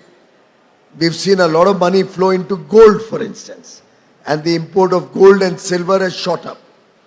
Similarly, in such periods, you find that the flow of investments into the stock market, the confidence of the international investors who are otherwise looking for larger ticket investments in India, gets delayed a little bit. And therefore, I do believe that while we are facing a stress on the rupee, my own gut feeling is, given our very robust reserves, and we have almost got 12 months of import equivalents as reserves in the Reserve Bank of India kitty, I don't see any reason for anybody to panic. I think the rupee will also bounce back in a more gradual fashion, possibly, once the war is over. Right. And specifically for exporters, have you been in dialogue with them? Have you? Yeah. Yeah, we are in dialogue with all our stakeholders on a daily basis. So as soon as the war broke out, by the second day, the Commerce and Industry Ministry was on the job. We set up an interministerial group which covered all the various stakeholder line ministries. We've been engaging with all the export promotion councils on a daily basis. Right. We have a 24-hour helpline ready to resolve any issues. And we are continuously coming up with the standard operating procedures to help any cargo which needs to come back, to see how we can have customs support or port support to ensure exporters don't face any problem, or importers for that matter, because there are many components we need to import also. And the Commerce Ministry has also worked out certain schemes which will help create an insurance cover should any export cargo be damaged or lost or even inordinately delayed because of the Red Sea problem or the Strait of Hormuz problem, right, or the shipping line difficulties. We are working on a scheme on that. We are doing the interministerial consultation. Next week we'll be coming out with some more concrete action agenda to support the exporters. In general, what would you, because there is obviously some concern among India Inc. In this room. I mean, they're worried about demand destruction. They're worried about, for example, the shortfall in natural gas. Some industries are being affected. So what is your message to them? What can you say to reassure them? Well, I think the Petroleum Ministry and the Ministry of External Affairs has been very candid and upfront in sharing with both the people of India and also particularly with business that obviously when there is a war, there are going to be problems, there are going to be challenges. We all in this room jolly well understand that. Having said that, the good news is on crude oil, on fuel, we are pretty well placed. We have good stocks in hand. So you've seen there's been absolutely no disturbance of any sort on the crude or the fuel front, petrol, diesel, aviation fuel. We've in fact ramped up kerosene production so that should there be any delays in LPG supplies, we'll be able to make it up, give alternate cooking medium to the common man. Incidentally, we are also covering through imports from diversified sources the requirements of LPG and LNG also. Right. But we all know that the major chunk of gas came from the Middle East. And the shipping times were barely 3 or 4 days, at best 7 days, when these shipments of gas came into India. Now we have to diversify to sources which are significantly far away from India. So Canada, the United States, possibly Russia. We are looking at various sources of alternate sources which will feed the requirements of India. What we have only done is to increase the time between two cylinders that a person can take. And of course, there's been a short term, it's more a supply demand time issue. It's not an issue of finally the availability as much as the timing to be able to give enough shipping time for these gas sources to reach India. And therefore, I see no reason to panic. I wish people would understand that we are in a war situation. They should not hoard gas cylinders. And should that message go down to the people, and media can play a very important role, sorry, rather than showing a very negative picture on media.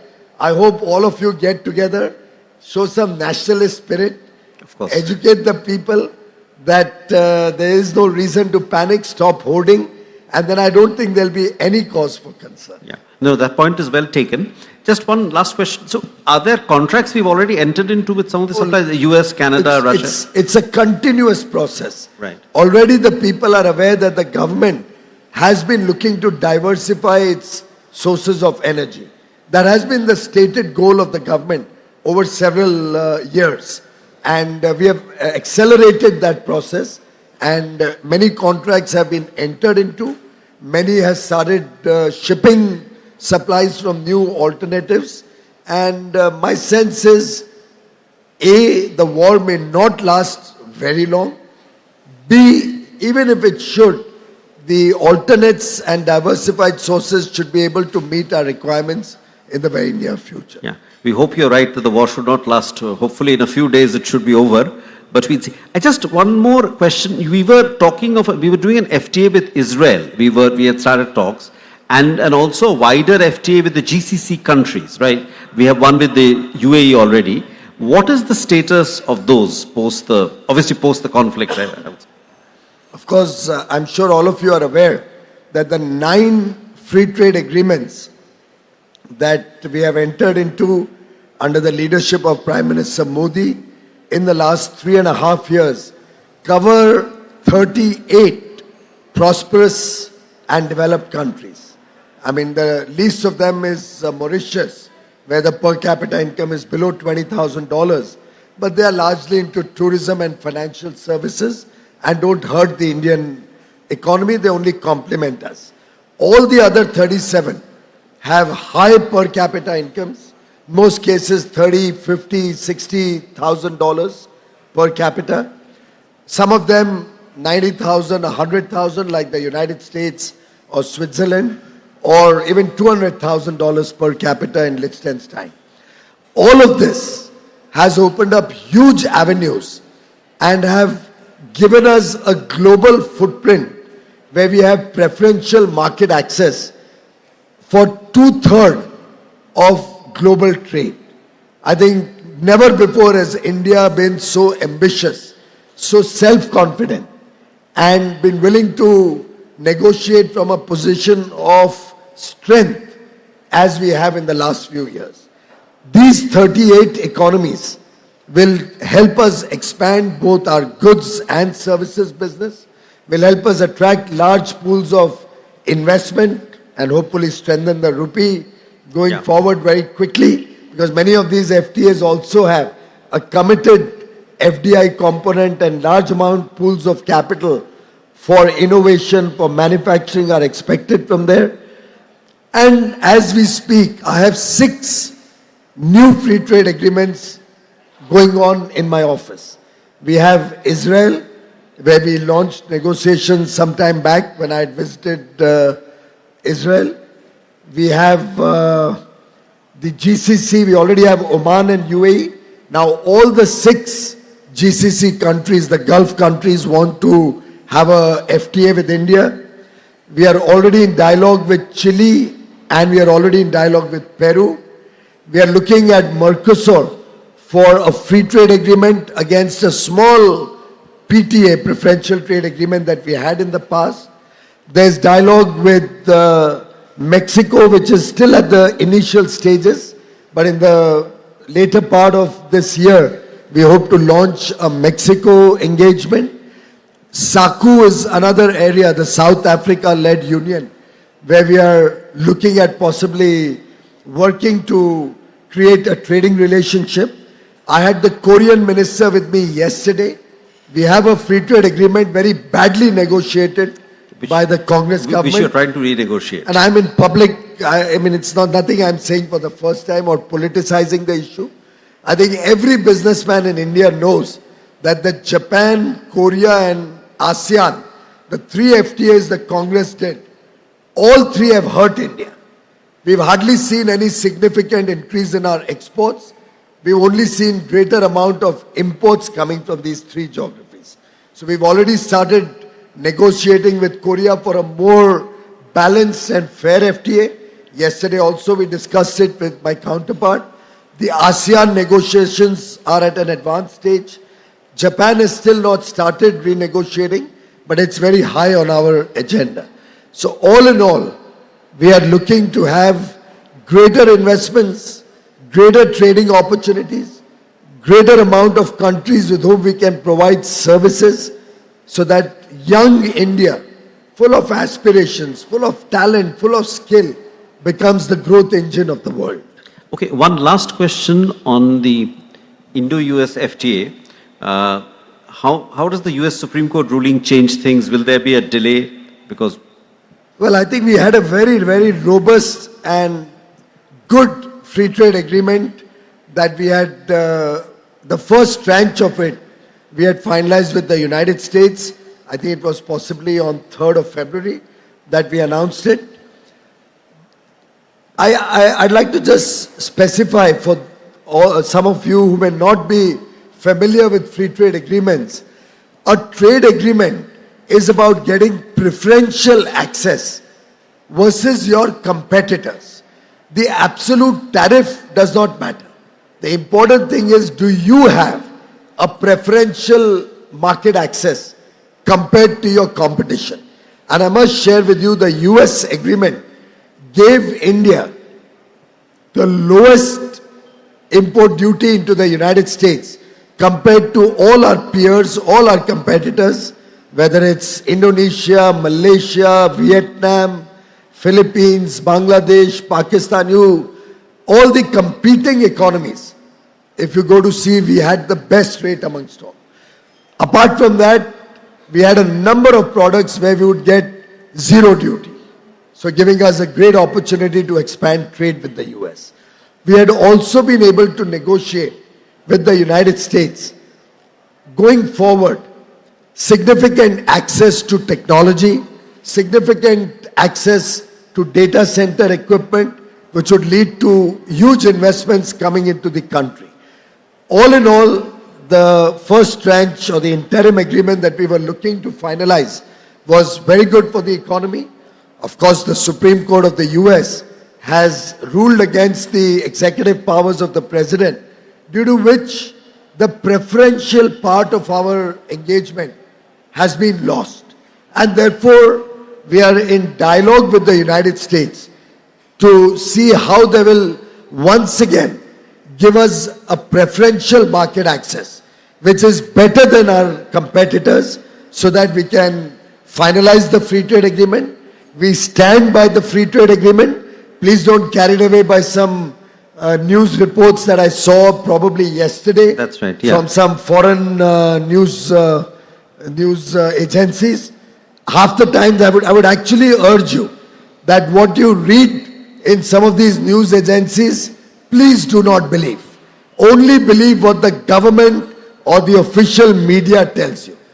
Fortunately, organizations like CNBC, TV18 at least call us up to confirm any news that they're going to play, whether there's merit in it or whether it's a fake news. What you saw yesterday in a couple of foreign agencies was completely fake news. Which talked about India stands by the trade agreement. We are looking to rebalance to get back our preferential access compared to our competitors. Our teams are in continuous negotiation and we'll hopefully finalize it soon. One thing I'll take the opportunity of sharing with all of you.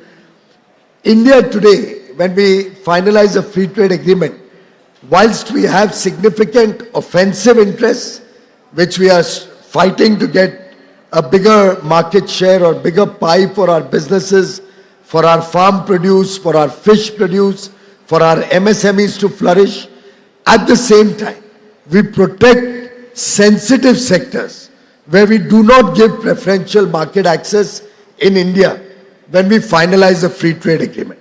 So for example, with the US, all GM products will not be allowed entry into India, which means almost 90 or 95% of American major crops are just not allowed entry into India. Right. So whether it's corn, whether it's soy meal, whether it's rice, wheat, millets, some of the pulses, many items which we are self-sufficient in, there's no market access that we have given. The only access given is areas where we are currently importing or we do not threaten our farmers. And I think this is a loud message that India is the only country in the world, and I repeat, India under Prime Minister Narendra Modi, and thanks to all of you who are the backbone of this strong economy, who are the trusted partners of businesses around the world, thanks to each one of you and all those beyond this room, we are able to get free trade agreements with the European Union, 27 nations, with the United States of America, with the United Kingdom, with the 4-nation EFTA bloc, with Australia, with New Zealand, all of these without opening our dairy.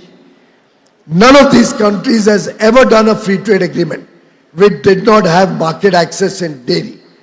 India is the one country, thanks to the strength of all of the 140 crore Indians, the fact that we are the most trusted partner in the world today. The world wants to do business with India. The world wants to have India in their resilient supply chains. Because of that, all 6 of these geographies, all of Europe, all of the Oceania region, the United States, all of them, we have not opened our dairy and safeguarded the interests of millions and millions of farmers, our fishermen, our animal husbandry players, our MSMEs, our women entrepreneurs, and yet opened up huge opportunities, whether in the textile sector, whether in handlooms and handicrafts, leather, footwear, pharmaceuticals, chemicals, automobiles. The world is now our stage. And I think all of us need to get out of our cozy comfort zone, need to look beyond the 1.4 billion Indian market, because as the economy grows from $4 trillion to $30 trillion when we celebrate 100 years of independence, these global engagements and focusing on internationalizing our businesses is going to play the most important role. Thank you. Thank you, Piyush ji. That's a good note to wrap up. Thank you.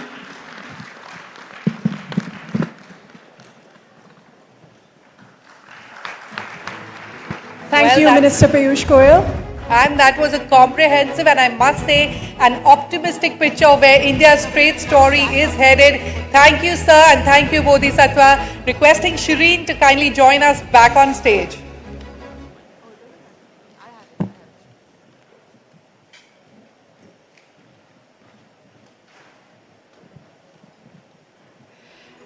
Ladies and gentlemen, tonight is also special as we mark a moment of change at CNBC TV 18. After 26 years, we say goodbye to the CNBC Peacock. It has been much more than just a logo. It's been a daily reminder of what we stand for: accuracy, insight, and actionable information. So while we embrace a new signage, our identity remains enduring. With this new logo, we start a new chapter, an upward arrow, simple, bold, and deliberate, a symbol of the direction that the network is headed. It is a fitting emblem for a brand that's always believed that the best stories are the ones still being written. And tonight, we are here to write another one. May I request the Honorable Commerce Minister to please join us on stage and do the honors and unveil the new CNBC TV 18 logo. That's the one you have to look for when you're using the remote control to find us. Sir, request you to do the honors. You'll just have to press that and...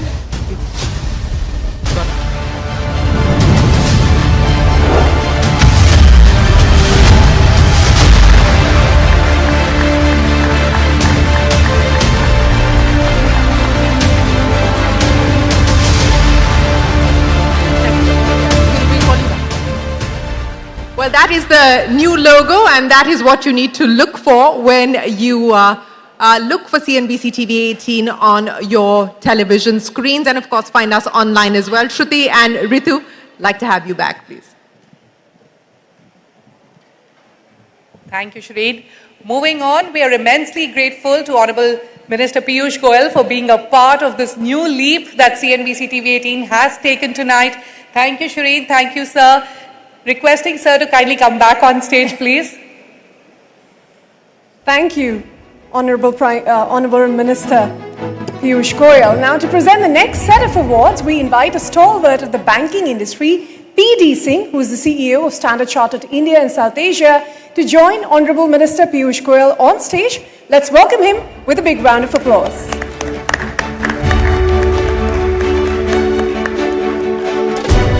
Moving on, our next category, the Young Turk Startup of the Year, celebrates audacious ambition backed by flawless execution. This award recognizes a company that has helped define one of the fastest growing sectors in India's digital economy, quick commerce. And the Young Turk Startup of the Year award goes to Zepto. And we invite the co-founder and CEO, Adit Palicha, to please come on stage to accept the award. Now, in just a few years' time, Zepto has built a dense network of neighborhood fulfillment centers, reimagining how urban consumers access everyday essentials, turning near-instant delivery from an experiment into a very scalable business. Ladies and gentlemen, a big round of applause. He started a company when he was all of 18 and 10-minute delivery to Dalal Street. Adit? Well, before I answer that question, I just want to thank Shireen, the CNBC team, for having me here. It's a great honor, and I'd like to dedicate this to our team. I'm nothing without my team, so thank you for having me. On that, I think, we've already mentioned we're in quiet period, and there are lots of, stakeholders from the government here, so I'll make sure to, maintain compliance to that quiet period, but thank you. Well, we appreciate and we're sensitive to your quiet period, but Adit, before I let you go, what has it taken to build Zepto, and what is the grand vision? What's the grand plan from here on?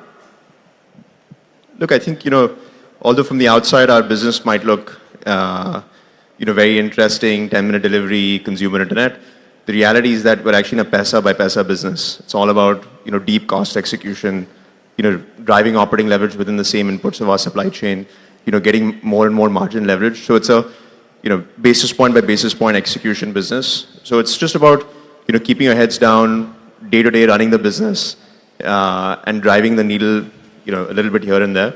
I think for us, we feel like if we can get to, enough scale and drive our cost structure to a low enough point over the next, couple of years, I think we have a real shot at building a, exciting, dynamic, generational company in India. And hopefully, what keeps us motivated as a team is that, why can't we build an internet and e-commerce company as good as the global best? There are, world-class companies out there that have created, amazing stories in capital markets that have driven growth in their respective countries for decades. Companies like Amazon or Mercado Libre or Coupang, across the world. So if we can do that, we can be a great story of Indian excellence in internet, then, we'd be happy to be a small part of our growth story. So that's the thinking.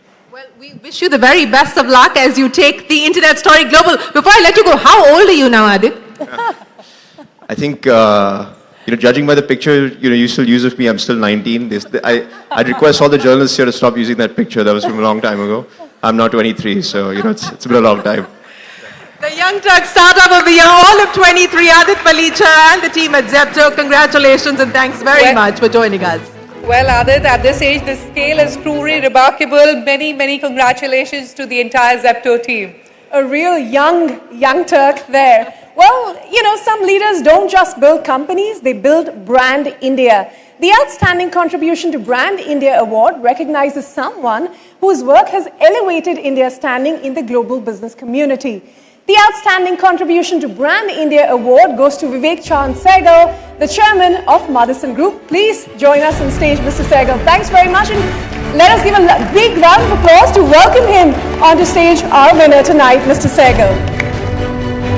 Over the years, he's built the Motherson Group into a truly global enterprise operating in more than 40 countries today. In automotive components, his company competes with and often beats the best in the world, proving that Indian companies can lead and not just follow. Well, ladies and gentlemen, a big round of applause for Mr. Vivek Chand Sehgal. a company that was started in 1976, quite literally by him and his mother, and today is operating across 50 different countries or 40 different countries with a plethora of acquisitions that they've done. And taking forward what we just heard there from the Commerce Minister, Mr. Piyush Goyal, Mr. Sehgal is a true embodiment of what the Commerce Minister was talking about, of Indian companies looking to global markets. How did you get it all done, sir? It's a long story, 50-year-old story. But I think the cornerstone of mother-son is BY. Buy yourself, beat yourself. You don't have to compete with anybody. Just keep listening to the customer and do the right thing, and you're there. Well, that's a nice new one. BY, beat yourself and be by yourself. But, you know, to all the entrepreneurs who often look at global markets with some degree of trepidation, and especially in the volatile times that we live in, what is your mantra for going after newer and newer markets and also doing it via M&A? I think the key is the customer. The customer actually calls us and tells us, please take over this company. I need this company to survive.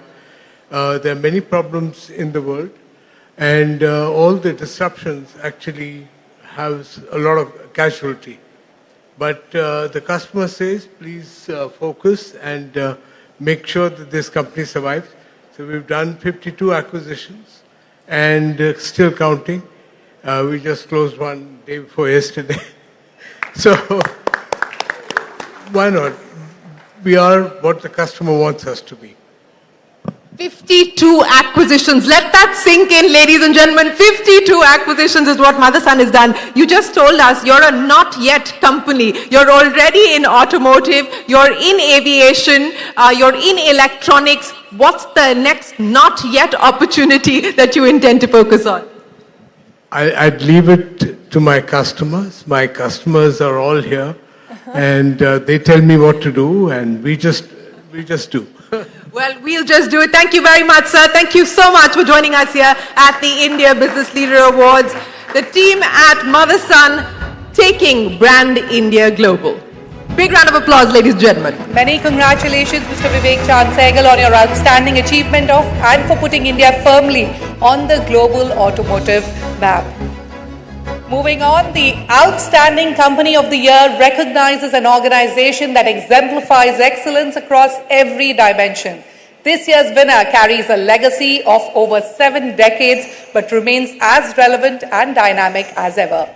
The Outstanding Company of the Year award goes to Mahindra & Mahindra. Please welcome Dr. Anish Shah, Group CEO and Managing Director of Mahindra & Mahindra, on stage to come and receive this honor. You know, from tractors to SUVs, farm equipment to aerospace, they've demonstrated that diversification backed by excellence creates some enduring value.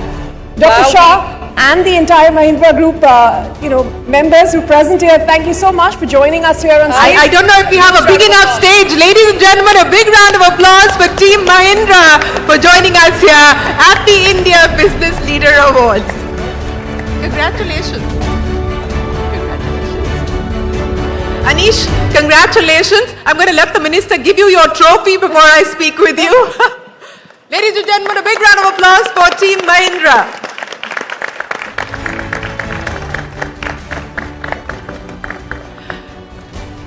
Anish, so what's the mantra for success from here on? You've already achieved a lot of what you had promised to do in the last few years. What's next now for the team?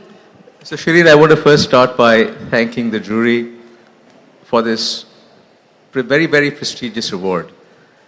I also want to say that a company of the year takes many decades to build. Any monument, any institution requires a vision, it requires a foundation, and many skillful hands. And therefore, the credit for this goes to all our associates and our leaders over many decades. In particular, Anand Mahindra, whose vision helped build the Mahindra Group to where it is today. His passion for R&D, for technology, for design, is at the core of our products and services right now. Our foundation is our purpose. And our secret sauce is our team. And a culture of collaboration and teamwork, and which is why you see all of them here today. We could not take it without everyone here. This is something that belongs to everyone here. I would personally like to acknowledge my wife, who's taught me EQ and leadership and everything that comes with it. Snail's here in the audience today.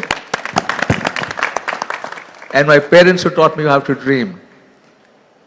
And where we go from here, to your question, Shireen, is, as I tell everyone, we keep our heads down and do what we have to do.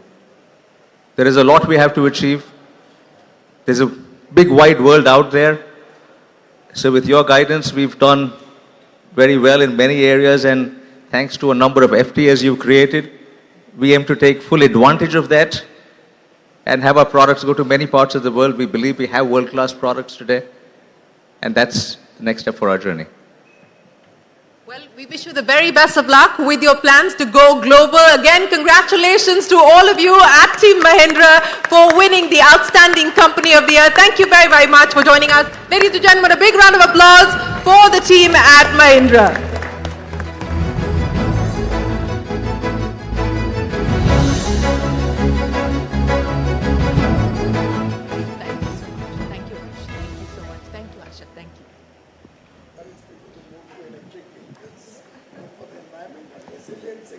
Well, and now our highest business leadership recognition for the evening, the Entrepreneur of the Decade, honors someone who has shaped an entire era of Indian enterprise. Ladies and gentlemen, the Entrepreneur of the Decade is Kumar Mangalam Birla, Chairman, Aditya Birla Group, one of India's most respected and diversified conglomerates. Please join me in welcoming him with a huge round of applause. Mr. Birla's leadership has been defined by strategic vision, ethical governance, and deep commitment to nation building.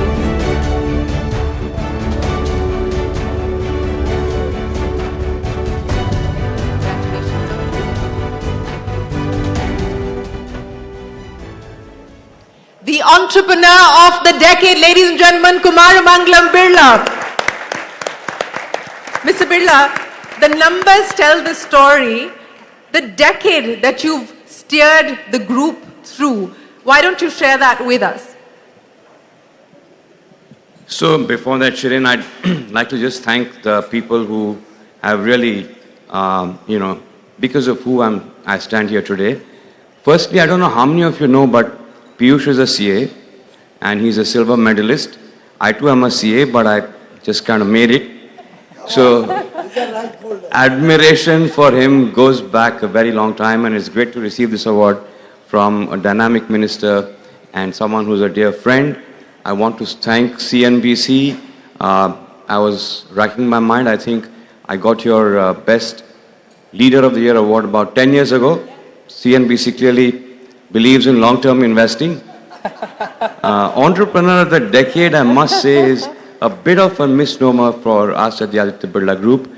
We believe in a more distributed model of leadership where leaders across the length and breadth of the company take fairly large entrepreneurial bets fairly regularly, and therefore, with a heart full of gratitude, very happy to take this on behalf of a very large group of very committed and very talented entrepreneurs. The last 10 years, I think that it's been they say that, a week is a long time in politics, and it would be fair to say now that a day is a long time in politics. But I always feel that a decade is a remarkably short time in business. Having said that, in the last 1 decade, we have grown rapidly. We have grown on the back of the Indian economic boom. We have also scaled up our businesses to global leadership positions. If I can give a few examples, for example, our next cement unit commissions in 2 weeks. With that, we reach a capacity of 200 million tons. Thank you. That makes us the largest selling cement company anywhere in the world. It also makes us the cement company with the second largest capacity anywhere in the world outside of China. That's a matter of great pride for all of us. A large part of that growth has come in the last 10 years. In September this year, we commissioned a new rolling and recycling aluminum mill, which is in Alabama in the US, at a capex of $5 billion. It's the largest investment that the US has seen in the aluminum sector in the last 40 years. In the last few years, we've also launched and rapidly scaled up four new businesses. One in particular is in a sector that has been thought has been pretty unassailable so far, which is paints.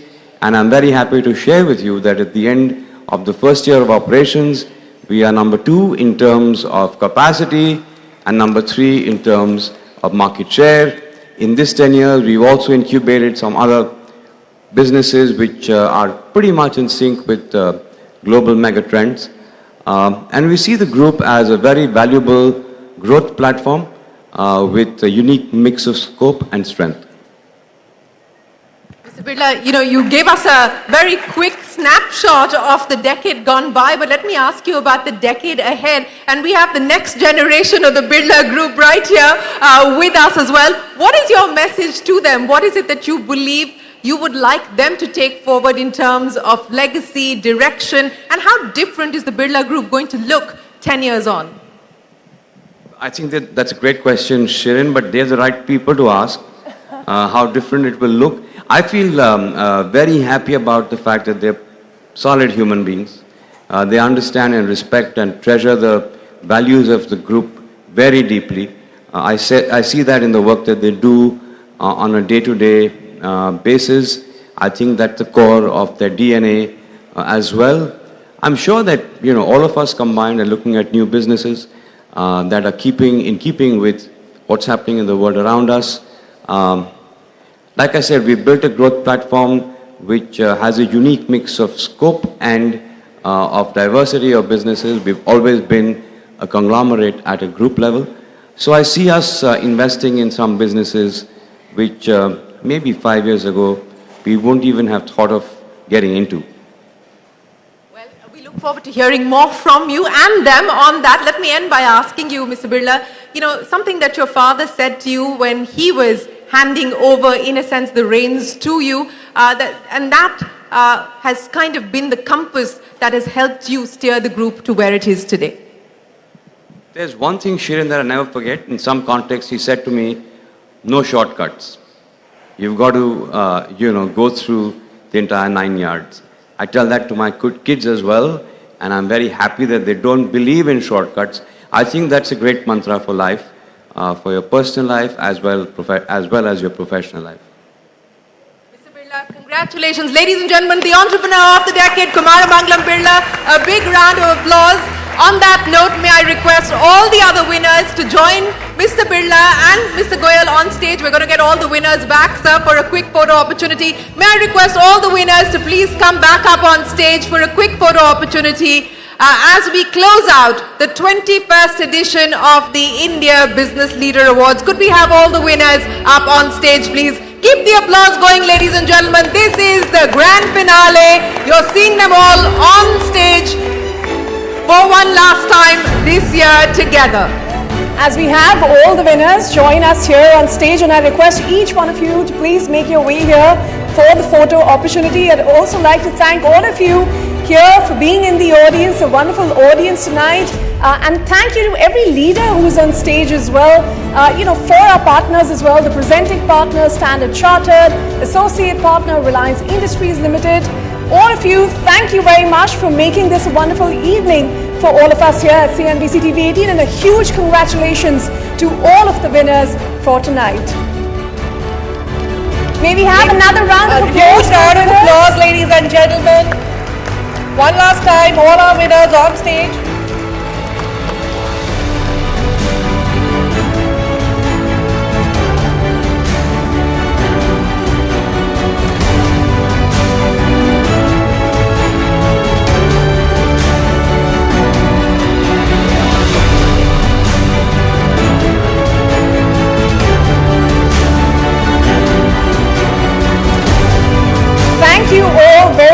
much, and a huge congratulations to each and every one of you again for this award.